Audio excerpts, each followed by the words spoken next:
Hi. So I wanted to do a reading for myself, and I had a feeling that, I don't know, it might be useful for the greater collective here. It is in regards to processing and moving on from a situation that has caused very legitimate harm, and the ways in which holding on to that harm makes me feel really justified. So essentially how to balance acknowledging our experiences and our pain without falling into victim mentality, and how we can honor ourselves without this attachment to the old story. I would love to find it in myself to, at all times, be in total appreciation of all beings. And I know that there is so much gratitude for this situation because it has led, it's part of my soul's path, it's been led to so many blessings and been such a positive in so many ways. And that does not discount the fact that it has still really fucking sucked.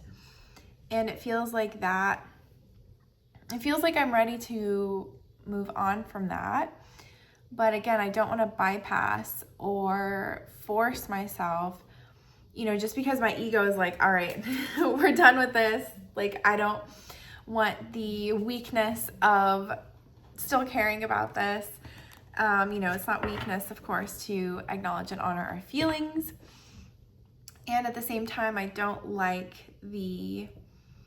I am recognizing it as an attachment to a victim narrative, because that feels really good. So let's get into it. Excuse me, Theodora. I have 9 questions that I've written down, and we'll see what else comes up along the way. So our first question is, what is the root of this attachment to suffering and pain? All right. So immediately, 8 of Swords, and then the 8 of Cups, and the 3 of Wands. So the double 8s coming out is interesting. It's referring us back to, or the first connection that I make with it is referring us back to the Strength card, which is how we balance acknowledging our instincts and animal nature with acceptance in a soft way, rather than we're taming the beast, so to speak. With our softness and our love and our acceptance, we're not beating it into submission. So the 8 of Swords, of course, this is limiting beliefs. It is feeling constrained in a situation that at any time, she could walk away from. This person is not bound very tightly. They're not even actually trapped. It's just all in their perception. And then the 8 of Cups is such an interesting answer to this, because this is a person choosing to walk away from this emotional stability. Usually I would think of this as, mostly positive, happy type of situation. And then the 3 of Wands is about looking out over the future, looking out to sea and watching these ships that this person has sent out with instructions. And we're assuming, let me feel into it, but we're assuming that they are returning. And so this person has already taken the steps to organize the trip, has sent them out with instructions, and now they're coming back. And so we're at this moment of, it implies success, but we're waiting to see what the ships are coming back with. So I was also only expecting 1 card to come out for this. So let's feel into this. What is the root of this attachment to suffering, pain, and the story itself.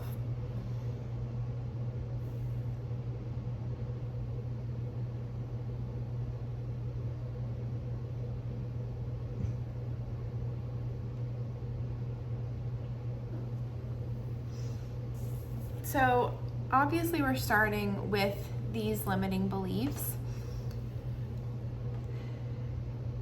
And the idea that we have been trapped in a situation without our consent, and that may be true, but the fact remains that it is up to us to extricate, is that a word, ourselves from this situation, because we are not, nobody else is keeping us here. We're in the position now that it is up to us, where we can choose to walk away.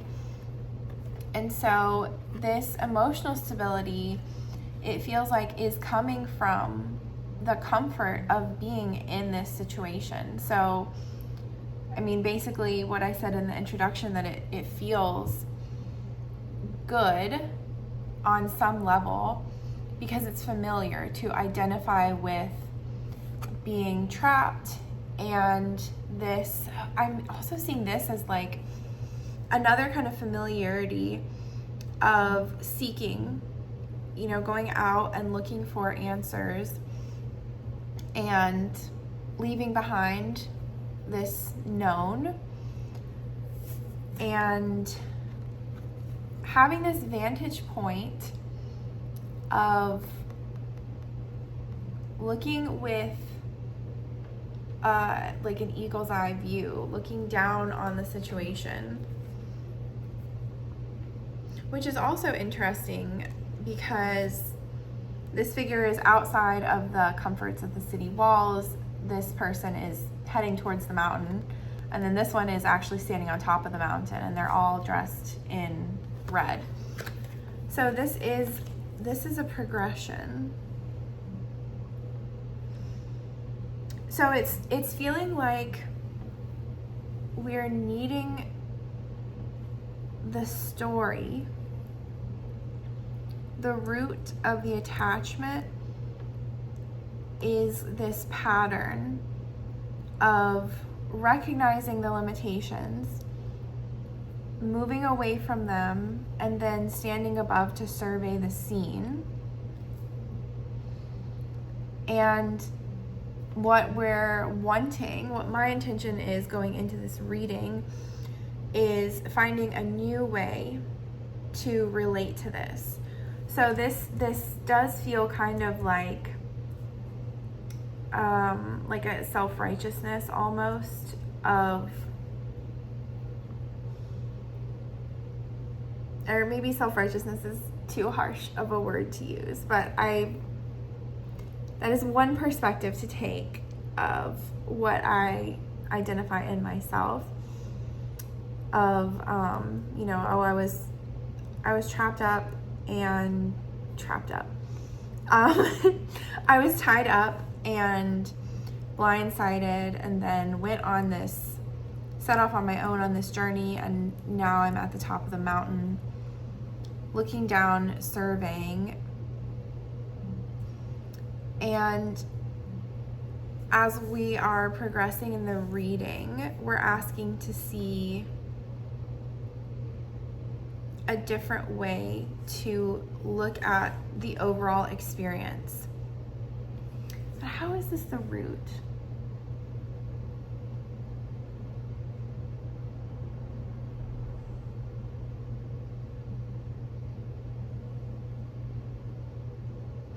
I guess the root is just the idea that we need to live this journey over and over again because it's familiar to us, this pain, and choosing to step outside of it, and then looking back on everything from a higher vantage point. I guess I kind of said that already. So let's move on. This doesn't feel complete.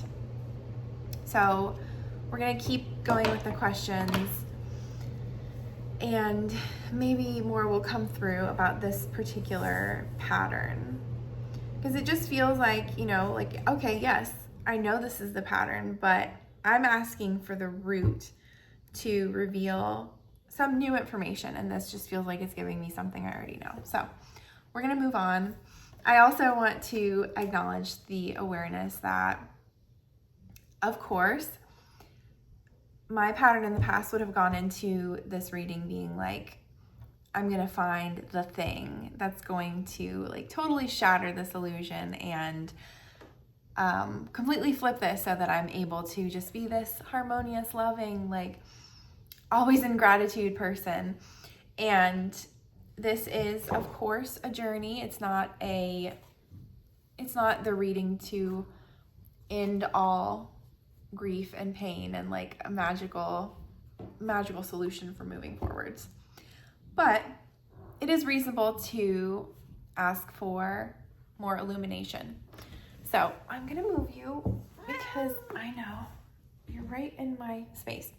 The next question is, when does the intention not to bypass turn into attachment to victim narrative? So when do we start using the intention we have not to bypass to like as an excuse for considering ourselves a victim?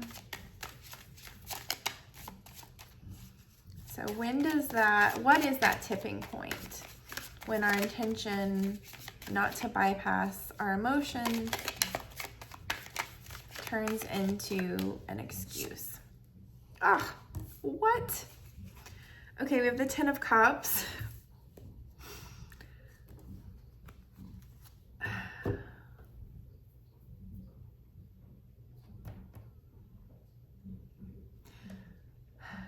I think this is telling us when we are, okay, yeah, when we're expecting to be in this perfect place of contentment and happiness and joy at all times, when we're looking at our end goal as being this state of the 10 of Cups and like never wavering from this. So yeah, it's like, well, if I'm not here, then I have more feelings to explore. I have more work to do. And so I'm going to sit with this that justifies me feeling like a victim. Interesting. Okay, so what emotion? Let me read this again and just make sure I'm not missing anything.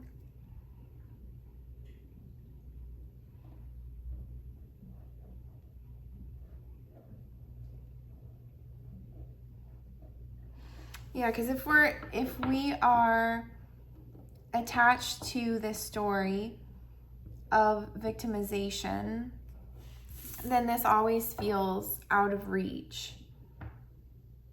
And it's like someone else is standing in between us and this state of contentment and joy.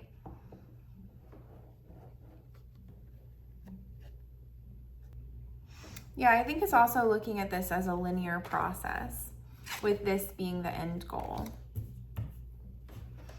So what emotion is asking to be expressed for deeper healing and release? And the implication here is deeper release of the victim narrative, which I don't know if I made this clear at the beginning. There is, like I said, hopefully, a legitimacy to the victimization. But we do know in an overarching sense, cosmically, we're not victims. We have the choice to stand in our power. So this is not at all to say that, you know, you're not allowed to feel, like, it's not to gloss over the fact that there has been legitimate harm done. I want to make sure I make that clear. Okay, what emotion is asking to be expressed for deeper release of this particular narrative and healing? So we have the Page of Pentacles and the Star. So interesting. So interesting. So I have to reference Rachel. I feel like I talk about her a lot. Rachel McNasser. And I think I do have a little bit of crossover because she was part of my event. So if you've been watching her readings lately, she got this exact combination. And I feel like it may have come up in more than one reading. So that's exactly what I'm thinking of as I'm getting this combination. And this is going to be very close to what she said, as much as I can remember. So the Page of Pentacles here is looking at this star, and then getting the Star card after it is a real emphasis on that. So, and that's so interesting too, because I was expecting to get something like the Five of Swords, like grief. Like, no, you still haven't, you still haven't tapped fully into that grief. I had the first coach I ever hired. I had scientific hand analysis done with her, which is fascinating. I do highly recommend it. And I have these things when I did, so you do a handprint and then somebody reads your handprint. And so the ink, is all over your hand, but when I did the actual print, the inside of both of my palms didn't transfer. And she called it like the cup of grief or the well of grief or something. And this has been maybe 6 years ago. This has been a while ago, before a lot of other things happened. And so I've been knowing this, that I needed to reconnect to my emotions and really express them. So that's what I was expecting. So we got this actually like really beautiful combination of the Page, who is very grounded and not a super mature energy, so a more childlike and innocent energy in the Pentacle suit, just really focusing on this star, this pentacle that they've got. Like, they are just fully focused and absorbed by it, and very grounded as well. And they are, they're not totally what word am I trying to think of? They're still moving a little bit. Like, we can see that they're taking a step.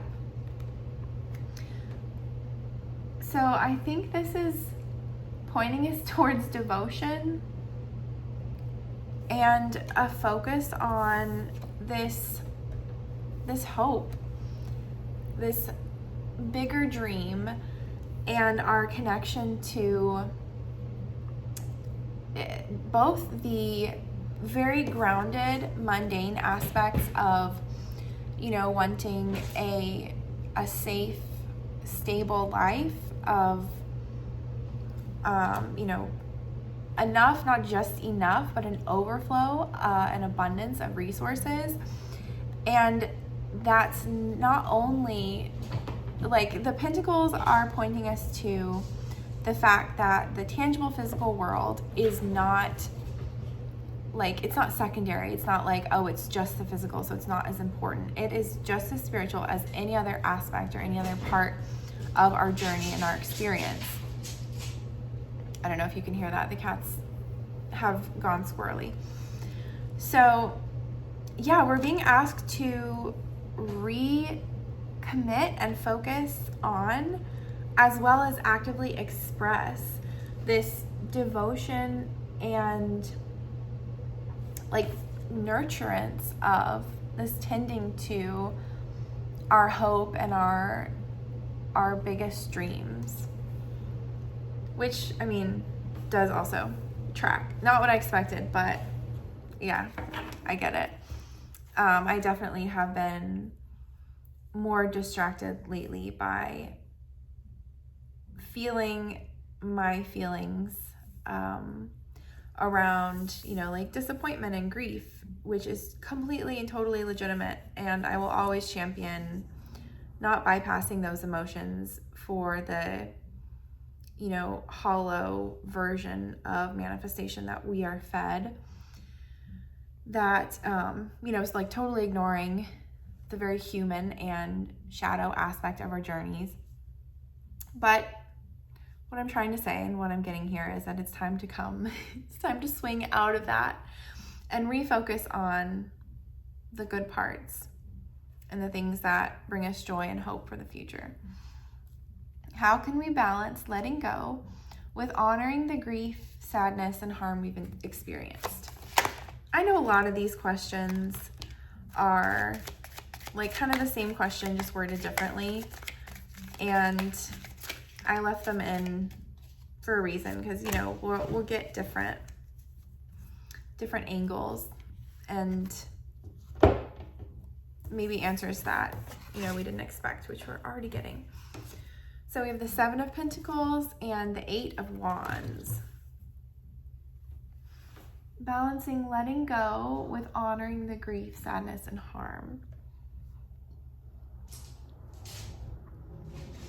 So the 7 of Pentacles is about watching this energy that you've put into something, this physical thing you've created, whether it's, you know, like a physical, like a piece of art or writing or, I don't know, carving, like something tangible, or whether this is just energy that you've invested in the physical realm. So it's become this, I don't know, plant, this thing that's bearing fruit on its own. So we're just over here watching it flourish. We're not having to put in the work and consistency of the 8 of Pentacles. And then the 8 of Wands, of course, is about really fast moving energy. And what's his name? Arthur Waite, the guy who wrote the original booklet that accompanies this particular deck, called these like the arrows of love or something, which is interesting. So we balance letting go with honoring the grief, sadness, and harm we've experienced. So I'm seeing the 7 of Pentacles as telling us we have built up the skill set already of honoring these emotions. We have put in the blood, sweat, and tears. We've done the shadow work. We've excavated the depths. And we can trust this process that we have invested our energy into. We can trust that we have built the neural pathways to not bypass these energies. And so that's like kind of a hands-off thing. It's not something we're needing to like really dig into and like be suspicious that like, oh, maybe there's something hiding in the shadows here. We've done that work. And the 8 of Wands, I am seeing as what's coming in for us, because we have not only laid that groundwork, but we are willing to let go and step back. Like, you know, this person's pretty chill. They're not like hovering. I mean, they're close to the plant, but they're not digging up the roots to check how it's doing. And they're not like, I don't see them leaning over, like checking the fruit to see if it's ready to harvest yet. They're just hanging out and they're resting. And so this is like freeing up. This trust in ourselves and the work that we've done is freeing this energy up. So what is the best way to move forward and focus on the future without pressuring ourselves to rush the healing process? What is the best way to move forward and focus on the future and where we're going without trying to rush the healing process? Okay. We got the Hermit. So this is, I think, another echo of that self-trust. And it's reminding us that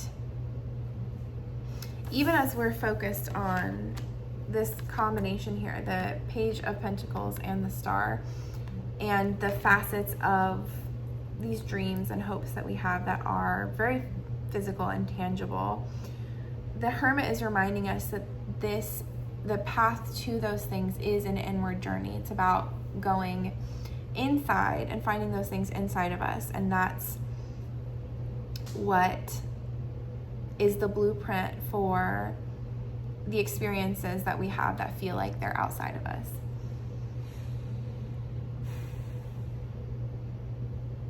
And it's staying tuned in. It's also echoing this self-trust in our process and the work that we've done and these new habits that we've built. So it's that trust and reminding us. I kind of lost my train of thought just a second. Yeah, that the healing process is this internal journey.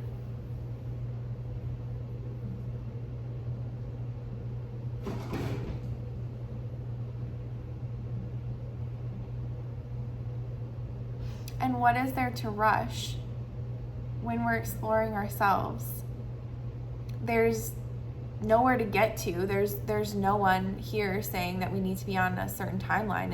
It's just us exploring ourselves, the universe within us. And that's not like, we're not going to accomplish that or get it done. So it's just this continual illumination. So as we're wanting to move forward, that moving forward is consistently redirecting that energy inside and not placing it external to us.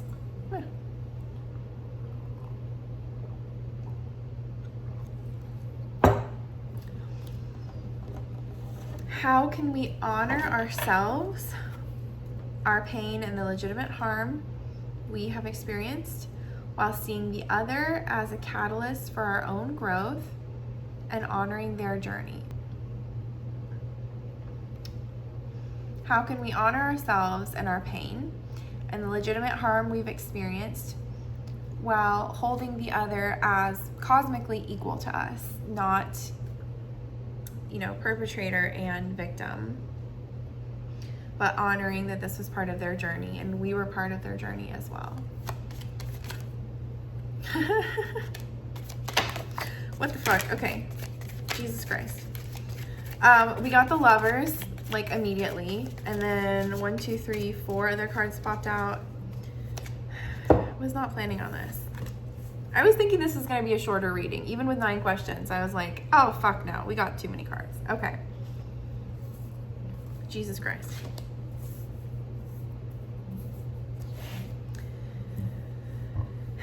We have the Lovers, the Sun, the Ten of Wands, the Ace of Pentacles, the Three of Pentacles, the Seven of Wands, and the Eight, Strength.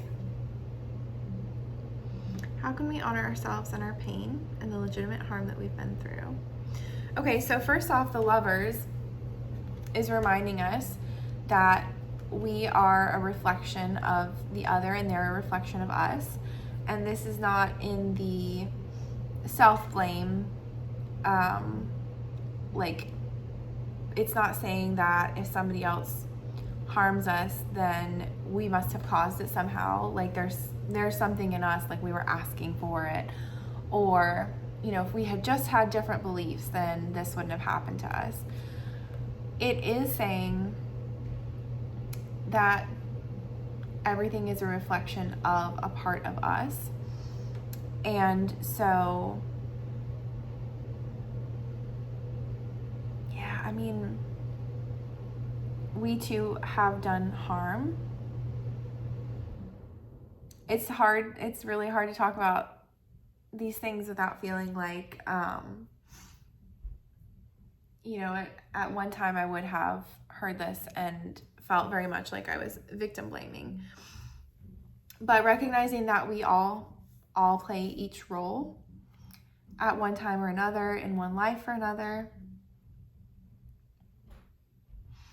And acknowledging our soul's choice. And this card has all of that in it, as acknowledging the other person as a catalyst for our growth, again, you know, we in a larger, broader sense, chose to be awakened and come into empowerment on our journey.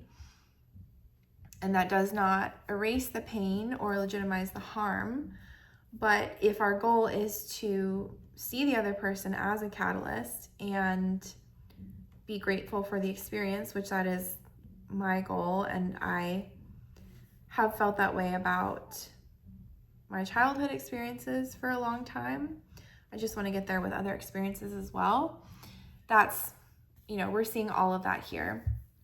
And also absolutely pushes us into this seeking inner union and choosing to find our counterpart within ourselves rather than looking for other people to complete us or, you know, leaning on other people in codependent ways. The sun is about a coming back to innocence. And so it's reminding us that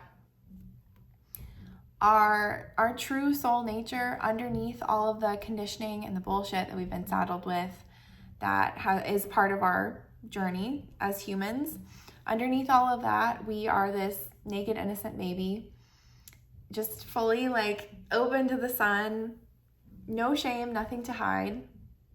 And if that's true for us, then that must be true for others as well. Yeah. And it's just this, like, it's so much joy that, you know, how could you ever hold a grudge? And again, I've experienced that. And I think that's part of the pain here is like, it'd be so nice to be there all the time. And I do believe that that's possible, but rushing to that too quickly is not healthy. So, you know, hence this reading. Okay. The Ten of Wands is telling us to put that shit down and let it go. You know, returning to this innocent, inherent nature is letting us just, like, we don't need to carry all of this around anymore. The Ace of Pentacles, all of the aces contain the entirety of the possibility of their suit. So this is reminding us that we came here to have these physical experiences, and all of it is a gift. So we have the gift of being embodied in the physical, and to our souls, that is like always bliss. It's always pleasure and enjoyment, because all of these things that we're going through would not be possible to experience outside of a human incarnation. So because, you know, yes, we have experienced this harm and this pain, but we also have so much wonder and beauty and joy we get to experience. And all of that is because we are physically incarnated in this world of duality. The Three of Pentacles. So this, I feel like this is not only referring to, you know, the part of the question, I'll read it again, we're 5 cards in. How can we honor ourselves and our pain and the legitimate harm that we've experienced while seeing the other as a catalyst for our own growth and honoring their journey as well?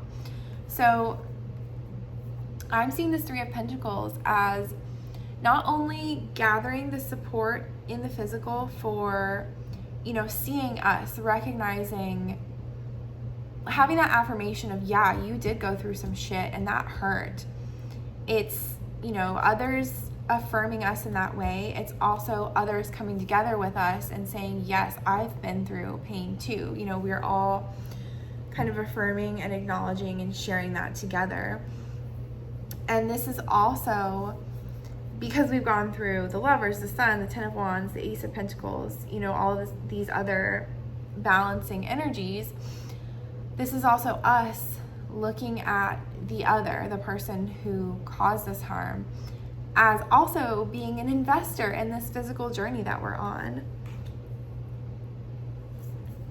The Seven of Wands is this position of being on the defensive because it's like enjoyable and kind of pleasant at this point. It's not the Nine of Wands where things are like really dire and you're like on your last leg, like really fighting off some shit. It's just like, oh hey, I'm this is like spot on victim mentality of like, I'm superior. Look at me up here on this little hill and you are beneath me, and I'm like, I have all of these reasons why why I'm winning, why I'm up here, because look at all of these things you did.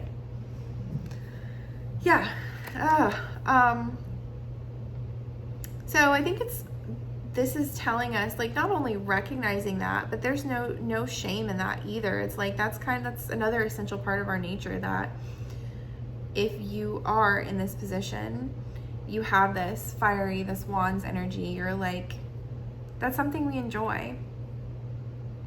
It can be very enjoyable. Like, I want something to do with all of this fire.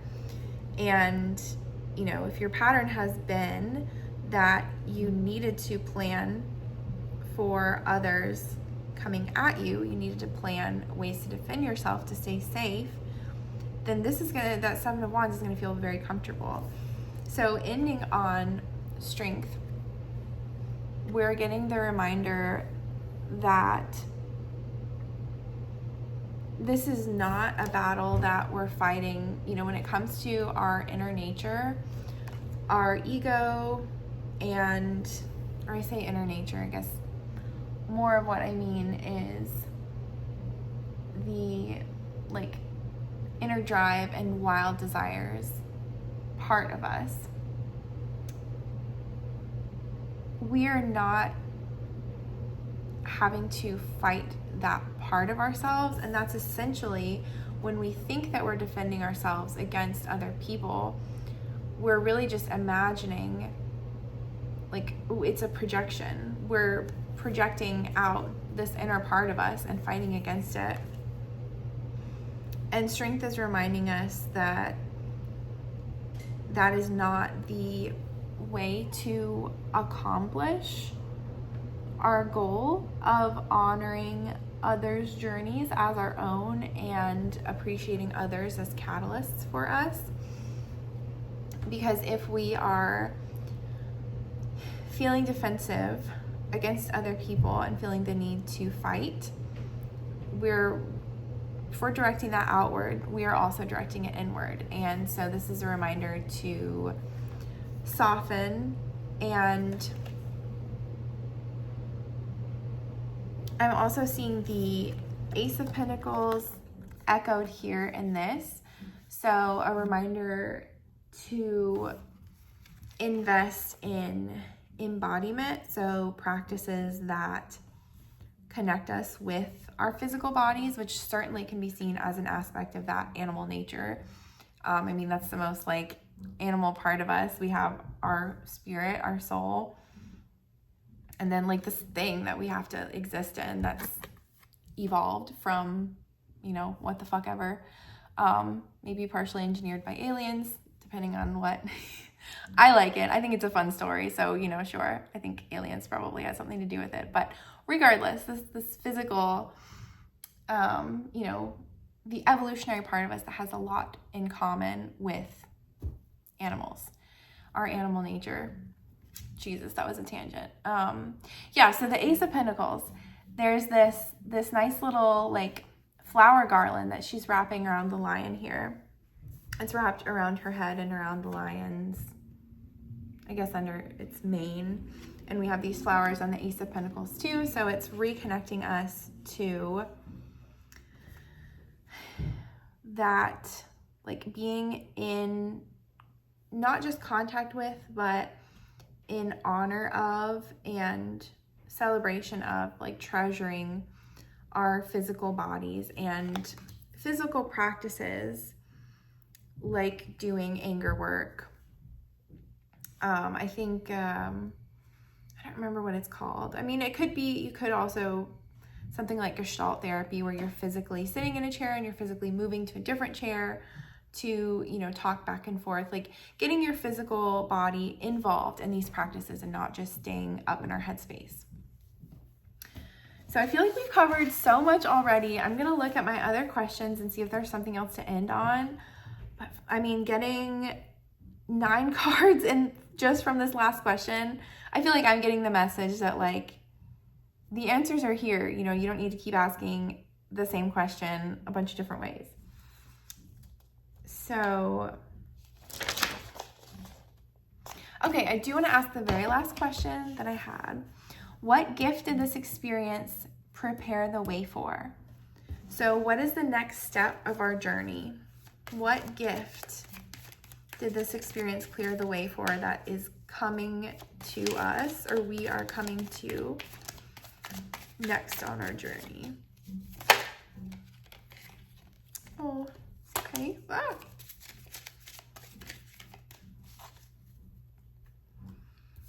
So we have the 6 of Cups, the 7 of Cups, and the 4 of Swords on the bottom.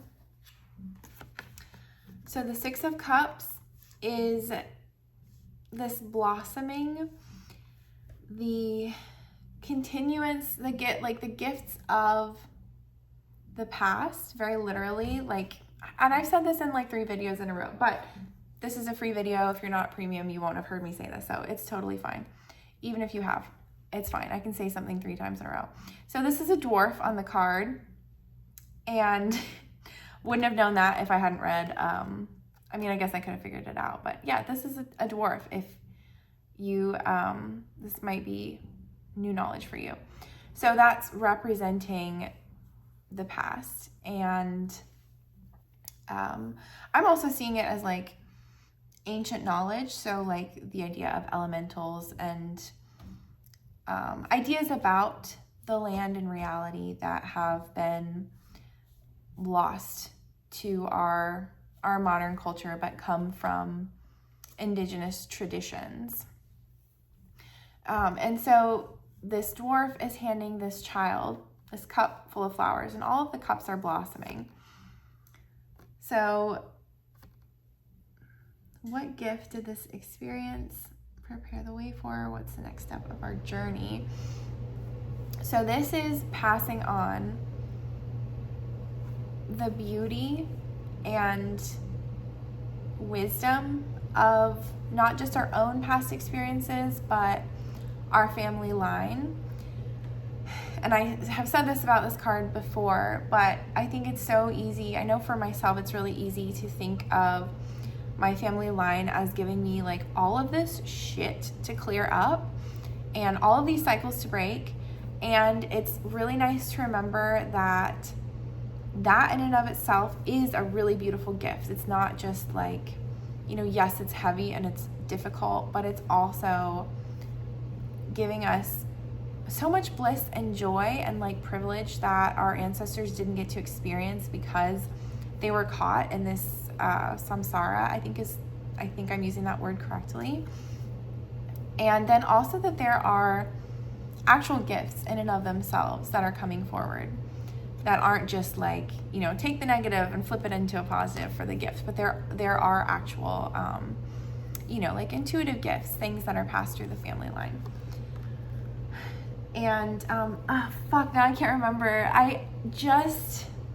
Who was it? It was probably Rachel, but I know I saw something very recently about betrayal.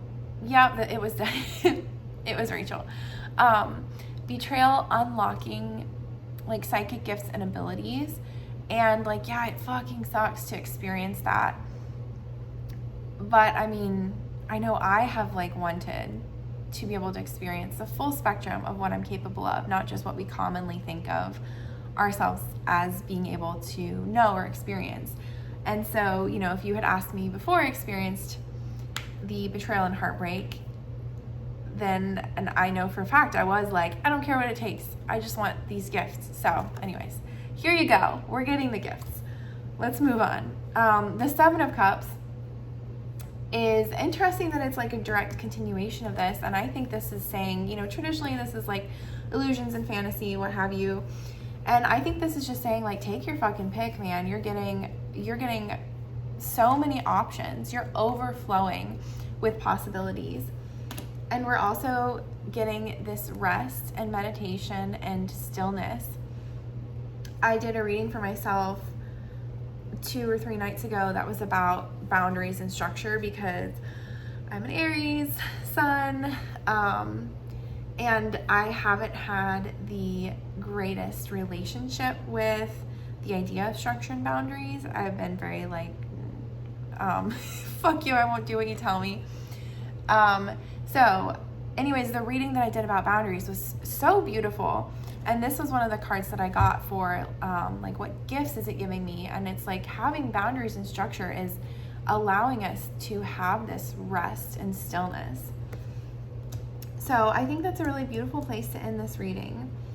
The gifts and what's next on our journey are, the gift of stillness, the gift of rest, and the gift of possibility. And, you know, I'll also say, if you may have this in common with me as well, where it feels like there are so many things that I want, that I am manifesting. It's hard to like break them down into just, you know, like, I feel like a lot of advice is like, figure it out what it really is you're wanting. And like, you know, maybe the implication is like, you should be able to dial it in to just like, there's one thing. And like, I don't know, man, there's a lot of stuff for me. Yes. And there are, you know, a core, maybe 2 or 3, like if you want to really distill it down into emotions or what have you, but then maybe it's just the way that my mind works, but I'm like, but that connects to all of these other things. So I see us as being given all of the gifts too, all of the options. So I hope you enjoyed this reading. I would love to know what stood out for you, what resonated for you, how it's leaving you feeling, and I will talk to you again soon.